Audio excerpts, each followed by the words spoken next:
এটা হচ্ছে ৯ অক্টোবরের করা একটা ভিডিও। তো ওই দিন অনেক সকাল সকাল ঘুম থেকে উঠে ফার্স্টেই আমি বারান্দাতে যাই আর দেখি প্রায় ২ বছর আগে লাগানো লেবু গাছে ছোট্ট একটা লেবু ধরেছে। এটাতে সবাই ভেবেছিল লেবু ধরবে না। সাথে এদিকে অনেকগুলি ধনেপাতার গাছ লাগানো হয়েছিল, ধনেপাতাগুলো অনেক বড় বড় হয়ে গিয়েছিল। ওই দিন কেন জানি ব্রেকফাস্ট করতে একটুও মন চাচ্ছিল না, আর দেখছিলাম যে আমার বোন এইদিকে ইয়ে জাবানি হ্যাঁ দিওয়ানি মুভিটা দেখছিল, তো আমিও সাথে দেখছিলাম। তো এই মুভিটা দেখতে দেখতে প্রায় দুপুর হয়ে যায়। দেন এইদিকে কিছু খেতে ইচ্ছে করছিল না, তো ভাবলাম এইদিকে একটু রামেন বানিয়ে খাই। অনেকগুলি টপিংস দিয়ে এইদিকে রামেন বানিয়েছিলাম, cheese, nugget, spring roll, sausage আর ডিম দিয়ে। আর ওই দিনের রামেনটা অনেক বেশি মজা হয়েছিল। দেন আমরা সন্ধ্যার দিকে চলে যাই মার্কেটে, আমি, আম্মু আর আহাত। ফার্স্টে আমরা চলে যাই এইদিকে যেদিকে বার্থডে ডেকোরেশনের আইটেম সেল করে ওই দোকানে। আমরা প্রত্যেকবার প্রত্যেক ওকেশনে এদিক থেকেই কেনাকাটা করি। দেন কেনাকাটা শেষ করে এদিকে চলে যাই সুইট নেশনে। সুইট নেশন থেকে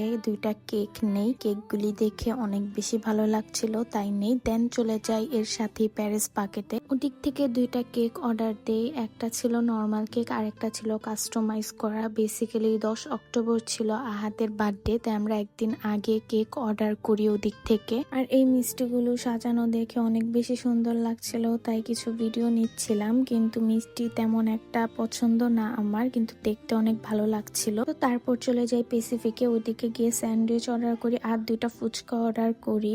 তো পেসিফিকের ফুচকা কম বেশি সবাই খেয়েছে নারায়ণগঞ্জের, আর এটা অনেক ফেমাস। মার্কেটে বের হলে প্রত্যেকবার আমাদের এদিক থেকে ফুচকা মাস্ট খাওয়া হয়, কিন্তু ওদের টকটা আগে আরো অনেক বেশি মজার ছিল, এখন একটু পাতলা করে ফেলেছে। বাসায় এসে আজ সাথে সাথে ও যা যা কিনেছিল ওর বার্থডের জন্য সব এভাবে বিছানাতে বিছিয়ে ফেলে দেখার জন্য, যদিও ও আমাদের সাথে গিয়েছিল তারপরেও। দেন হলো এইদিকে যে কেক নিয়ে এসেছিলাম ওইটা খেয়েছি, আর কেকগুলি অনেক বেশি ফ্রেশ ছিল। অন্যদিকে আম্মু আর মামি এইদিকে মিলে কাবাব বানাচ্ছিল, কারণ কালকে যেহেতু আহাদের বার্থডে তাই অনেকগুলি কাবাব একসাথে বানিয়ে ফ্রোজেন করে রেখে দিচ্ছিল যাতে কালকে ভেজে ভেজে খেতে পারে, আর তাছাড়াও আদার্স ডেতেও যাতে এগুলি ভেজে ভেজে খাওয়া যায়। আর আমাদের বাসায় যখনই কাবাব বানানো হয় তখনই অনেকগুলি কাবাব একসাথে বানানো হয়, যে কোনো ওকেশনে বা রোজায় এরকম ভাবে অনেকগুলি কাবাব একসাথে বানিয়ে আমাদের বাসায় এভাবেই রেখে দেয় ফ্রোজেন করে। আর এদিকে মাহিরা এই সবকিছু ধরতে চাচ্ছিল,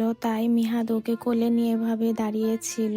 আর দেন হলো কাবাবে কোটিং করার পালা। তো কোটিং করার সময় আমাকে ডাক দেয় আম্মু যাতে হেল্প করি। এইদিকে ডিমের ভিতরে একটু চুবিয়ে দেন এইদিকে বেড ক্রামের উপরে রেখে কোটিং করা হয়। বা কাবাব আমাদের বাসায় প্রায় এভাবেই কোটিং করে রাখা হয়। এইদিকে সবগুলি কাবাব কোটিং করা শেষ। দেন এগুলো একটা বক্সের ভিতরে রেখে তারপরে ফ্রোজেন করে রাখা হবে। এই যে আম্মু একটা একটা করে সবগুলি কাবাব এভাবে বক্সে ভরে রেখে দিচ্ছিল, আর কয়েকটা কাবাব বাহিরে রেখেছিল, এগুলো আমরা রাত্রে ভেজে খাবো তাই। আর সাইডে যে মিনি কাবাব 2টা আছে, এদিক থেকে একটা আহাত বানিয়েছে আর একটা মিহাদ বানিয়েছে, তো এইগুলিও ভাজা হচ্ছিল, ওরা এইগুলিও খাবে। রাত 11টার দিকে আমরা এভাবে কয়েকটা বেলুন ফুলাই আহাতকে একটু সারপ্রাইজ দেওয়ার জন্য। তো এই দিকে একটু ছোট করে সাজানো হয়েছিল, আর প্রতিবারই এভাবে রাত 12টা বাজে অল্প একটু সাজিয়ে আহাতকে এভাবে সারপ্রাইজ দেই, কারণ ও অনেক বেশি এসব দেখলে খুশি হয়ে যায়। ওর বার্থডে নিয়ে অনেক বেশি এক্সাইটেড থাকে প্রত্যেকবারই। তো এইদিকে